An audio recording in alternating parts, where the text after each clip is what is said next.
सभापति महोदय, हम दुनिया भर में बड़े गर्व से छाती ठोक कर कहते हैं कि Bharat mother of democracy, Bharat लोकतंत्र की जननी है। लेकिन जो तथ्य आज मैं इस सभा के अंदर रखूंगा, सभा पटल पे रखूंगा, वे चीख चीख करके गवाही दे रही हैं कि भारत में शायद यह जननी अब जीवित नहीं है। सभापति महोदय, किसी भी जीवंत लोकतंत्र के लिए 3 बुनियादी शर्तें होती हैं, 3 कसौटियों पे खड़ा उतरना पड़ता है। सबसे पहला लेवल प्लेइंग फील्ड, समान अवसर सभी के सभी दलों के लिए। दूसरा ट्रांसपेरेंसी, पारदर्शिता। और तीसरा क्रेडिबिलिटी, विश्वसनीयता। सबसे पहले अगर हम लेवल प्लेइंग फील्ड की बात करें तो मैं केवल आंकड़ों के ऊपर जाऊंगा। सभापति महोदय, मैं कांग्रेस पार्टी का कोषाध्यक्ष भी हूं, राज्यसभा के एमपी के साथ साथ। सभापति महोदय, पिछले 2-3 वर्षों से मैं हर इलेक्शन के बाद जैसे सभी पार्टीज को अपना हिसाब किताब देना होता है वो मैं दे रहा हूं, और जाहिर बात है कि मैं दूसरी पार्टीज का भी जो हिसाब किताब होता है उसको भी मैं देखता हूं। इलेक्शन कमीशन की वेबसाइट पे पब्लिक के लिए, सबके लिए वो वहां पर रहता है। सभापति महोदय, आप बड़े हैरान होंगे, सदन बड़ा हैरान होगा, मैं कुछ आंकड़े देना चाहता हूं। हर इलेक्शन के बाद हम ये बताते हैं कि कितना पैसा खर्च हुआ, और साथ में ये भी बताते हैं कि कितना पैसा हमारे बैंक अकाउंट के अंदर है, और ये लेवल प्लेइंग फील्ड की बात इससे निकल करके आती है। 2004 के अंदर भाजपा के बैंक बैलेंस, बैंक अकाउंट के अंदर 2004 के बाद 88 करोड़ थे। हमारे कांग्रेस के बैंक के अंदर 38 करोड़ थे, लगभग 2 गुना भाजपा के हमसे ज्यादा थे।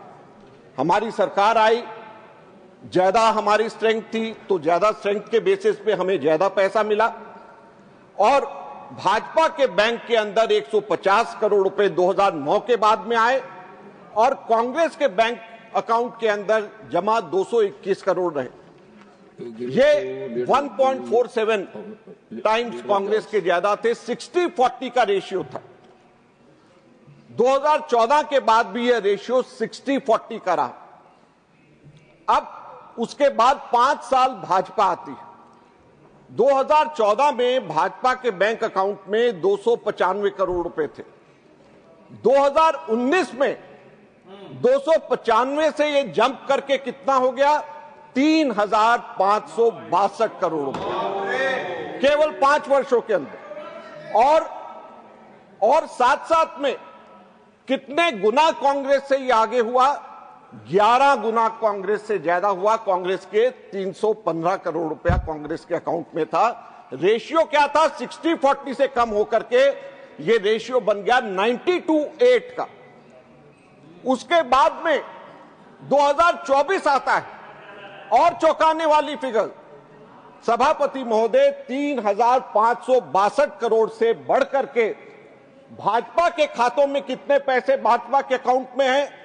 10,107 करोड़ रुपया। 10,107 करोड़ रुपया। और कांग्रेस के 133 करोड़ रुपया।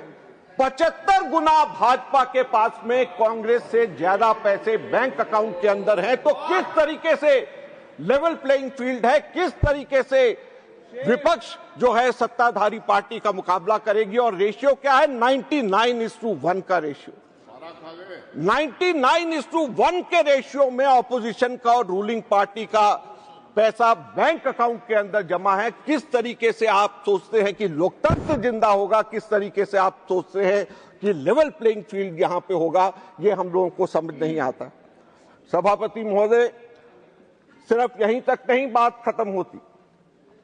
2024 के चुनाव से पहले 16 मार्च को चुनाव डिक्लेयर हुआ, और उससे 1 महीना पहले 13 फरवरी को कांग्रेस के सारे खाते फ्रीज हो जाते, सारे खाते सील हो जाते, और इलेक्शन कमीशन को हम लिखते हैं, कोई जवाब उसका नहीं आता। इनकम टैक्स डिपार्टमेंट कांग्रेस को 210 करोड़ रुपए का नोटिस देता, और 210 करोड़ का नोटिस देता है सारे खाते सील हो जाते हैं, चुनाव डिक्लेयर हो जाता है।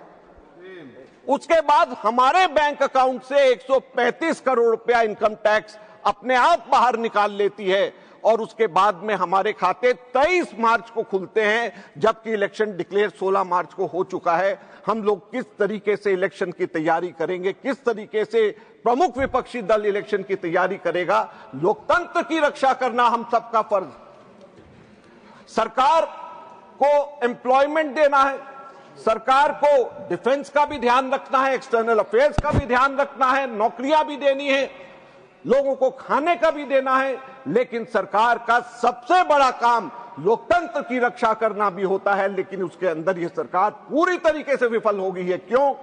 क्योंकि एजेंसीज इस तरीके से डायरेक्ट किया जाता है। मैंने कोषाध्यक्ष होने के नाते मैंने बिजनेसमैन से बात करी, बड़े इंडस्ट्रियलिस्ट से बात करी।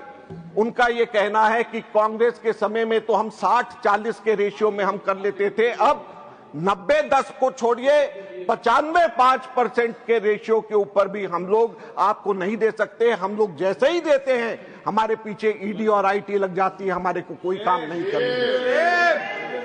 तो किस तरीके से हमारे देश के अंदर लोकतंत्र जिंदा रहेगा? आपने सभापति महोदय हमारे को कहा कि हम लोग अपने रूल्स के अंदर, मर्यादा के अंदर रह करके हम लोग अपनी बात करें, लेकिन जब पारदर्शिता की बात होती है तो बहुत महत्वपूर्ण बात, हरियाणा के अंदर चुनाव हुए, 5 अक्टूबर को इलेक्शन कमीशन ने रात को देर रात डेटा रिलीज किया कि 61.19% की पोलिंग हुई। 6 अक्टूबर को अगले दिन वो 61.19% बढ़ करके 65.65% हो जाता। और जब इलेक्शन की काउंटिंग होती है तो ये 68% हो जाता। सभापति महोदय, 61% से 68%, 7% काउंटिंग के अंदर और पोलिंग डे के अंदर वोट परसेंटेज एकदम से कैसे बढ़ गई? कोर्ट जाया जाता। कल मैंने अमित शाह जी की स्पीच लोकसभा वाली सुनी।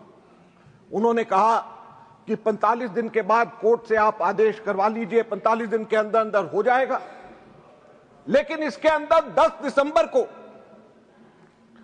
पंजाब हरियाणा हाई कोर्ट ने आदेश दिया इलेक्शन कमीशन को कि आप सीसी फुटेज सारी की सारी रिलीज करिए।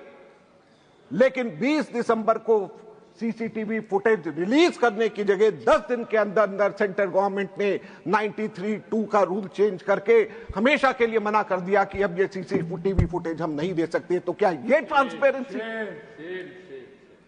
जब कोई गलत कार्य नहीं हुआ तो क्यों छुपाया जा रहा है? हाई कोर्ट के ऑर्डर्स को क्यों इस तरीके से दबाया जा रहा है?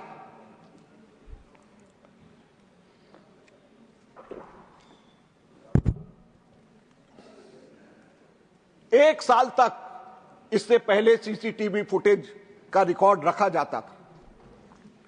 उस एक साल की अवधि को कम करके 45 दिन कर दिया गया।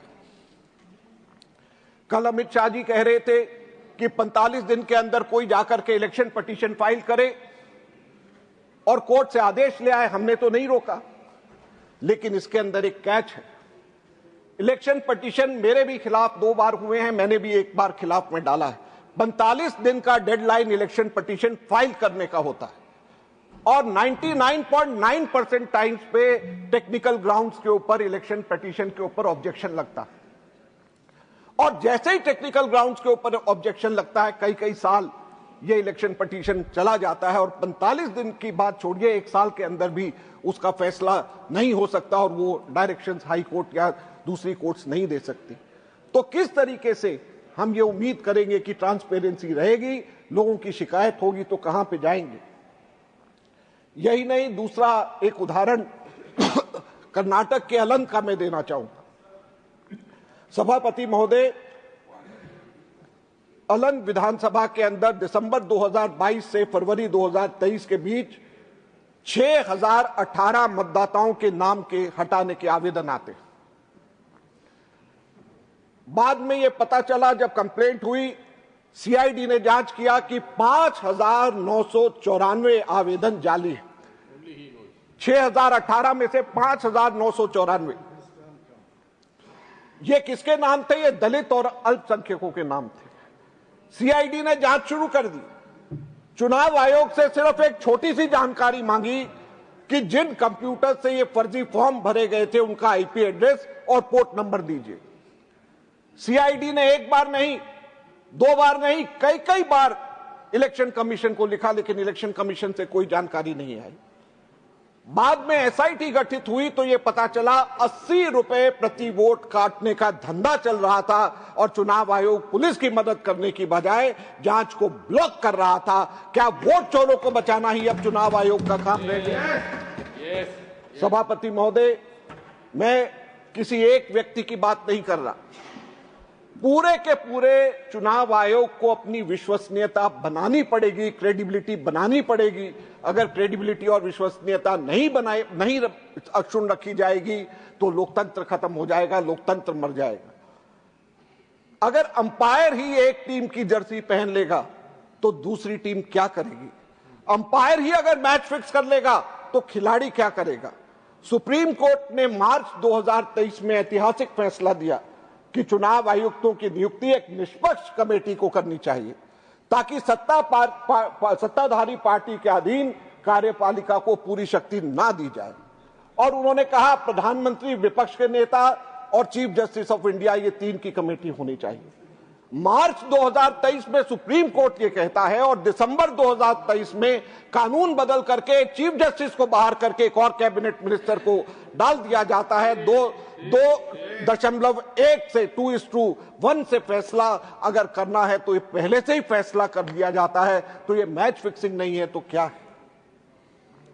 सभापति महोदय, यही नहीं, कानून बदल करके चुनाव आयुक्तों को किसी भी क्रिमिनल या सिविल एक्शन से टोटल इम्यूनिटी दे दी गई। चाहे वो कितना भी पक्षपात करे, कोई उनके ऊपर उंगली नहीं उठा सकता, कोई उनके ऊपर कानूनी कार्रवाई नहीं कर सकता। मैं आपके माध्यम से पूछना चाहता हूं सभापति महोदय, अगर कोई गलत कार्य नहीं किया तो डर किस बात का? अगर कोई गलत कार्य नहीं किया तो छुपाया क्यों जाता है? ट्रांसपेरेंसी क्यों हो रही है, क्यों रोकी जा रही है? अगर कोई गलत काम नहीं किया जा रहा तो इम्यूनिटी की क्या जरूरत है? आज सबसे बड़ा प्रश्न ये उठता है। एसआईआर के ऊपर पूरे देश की बात है, आपने उसके ऊपर कंडीशंस लगाया है, मैं उसको फॉलो करूंगा। यह बात तो प्रश्न उठता है कि 44 से ज्यादा बीएलओज ने क्यों आत्महत्या करी? बर्डन ऑफ प्रूफ आज सरकार को अपना जो उसको करना चाहिए उसकी जगह नागरिकों के ऊपर डाल दिया गया। बिहार में आधार कार्ड सुप्रीम कोर्ट ने कहा सबूत होना चाहिए, लेकिन बावजूद उसको नहीं माना गया, सुप्रीम कोर्ट के आदेश को नहीं माना गया। तो सभापति महोदय, इन सब चीजों के ऊपर प्रश्न तो उठते ही हैं। हम लोग बेशक कानून के दायरे में, रूल्स के दायरे में पूछ रहे हैं, लेकिन ये सब प्रश्न तो उठते ही हैं। बिहार के चुनाव हुए, क्या हुआ? जब तेलंगाना में कांग्रेस की सरकार किसानों को मदद देना चाहती थी तो चुनाव आयोग ने आचार संहिता, मॉडल कोड ऑफ कंडक्ट का डंडा चला करके रोक दिया। हिमाचल में हमारी सरकार महिलाओं को 1500 रुपए देना चाहती थी और फॉर्म भर रहे थे तो रोक लगा दिया मॉडल कोड ऑफ कंडक्ट के। बिहार चुनाव के दौरान आचार संहिता लागू होने के बावजूद एनडीए सरकार ने 10,000 रुपया सीधे लाखों महिलाओं के खाते में ट्रांसफर किया। विपक्ष करे तो रेवड़ी और आचार संहिता का उल्लंघन, और अगर पक्ष करे तो वो जन कल्याण, ये दोहरा मापदंड नहीं चलेगा। इसको ठीक करने की जरूरत है, ये मैं कहना चाहता हूं। सभापति महोदय, आज चुनाव आयोग मशीन रीडेबल वोटर्स रोल देने से मना कर रहा है। आज चुनाव आयोग आईपी एड्रेस छिपा रहा है जो लोग वोट चोरी करते हैं। आज चुनाव आयोग 45 दिन के सबूत मिटा रहा है, 45 दिन के अंदर। आज चुनाव आयोग सरकार की कठपुतली बन चुका है। सत्ताधारी दल ईसी अपॉइंट कर सकता है, ईसी को कानूनी इम्यूनिटी दे दी गई है।